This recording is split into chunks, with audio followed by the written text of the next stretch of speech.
Minsan sinasabi natin na ayaw na nating maranasan ng problema. Why don't you wish for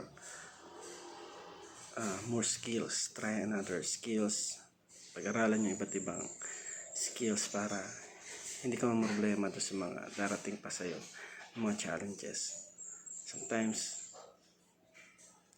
we wish for knowledge and wisdom. Kung saan, ano man yung problema na kaharapin natin is masolusyon natin. Yan yung mga bagay na dapat inaangkin natin sa sarili natin at mas pinipili natin na maging better person. There's a lot of challenges sometimes na parang gusto natin mag-give up. But, na sa ating buhay, lahat mga pagsubok na pinagdaraan natin is part of our growing up. So, huwag tayong magtaka kung makakaranas tayo ng problema na minsan mabigat kasi parte yan ng pag-asenso ng ating kaalaman, ng ating karunungan at kung paano tayo nagle-level up sa buhay. So, if you cannot experience that kind of problem, paano mo masasabi na nag-grow ka? Paano mo masasabi na talagang you are growing? So, you need to experience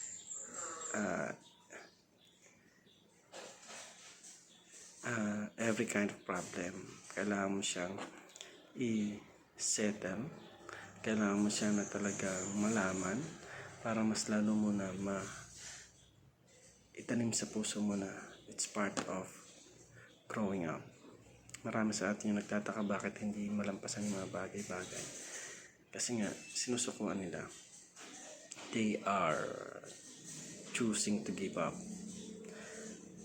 without knowing na kung hindi nila mararanasan yon, hindi sila mag-grow sa buhay. Sabi nga, kung pare-pareho lang yung nangyayari sa buhay natin, hindi tayo mag-grow. Kaya napakahalaga sa buhay natin na pahalagahan natin yung bawat ginagawa natin. Magkaroon tayo ng mas malalim na dahilan para gawin yung mga bagay-bagay.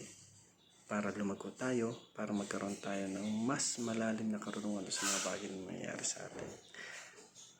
Try to level up yourself. At hayaan mo na pagdaanan natin yung mga bagay for us to be grow. Hindi lang sa aspeto ng pamumuhay, kundi sa aspeto ng kung paano tayo mag-isip sa mga bagay-bagay na nangyayari sa atin. Always think positive. Always think that it is all happen for a reason.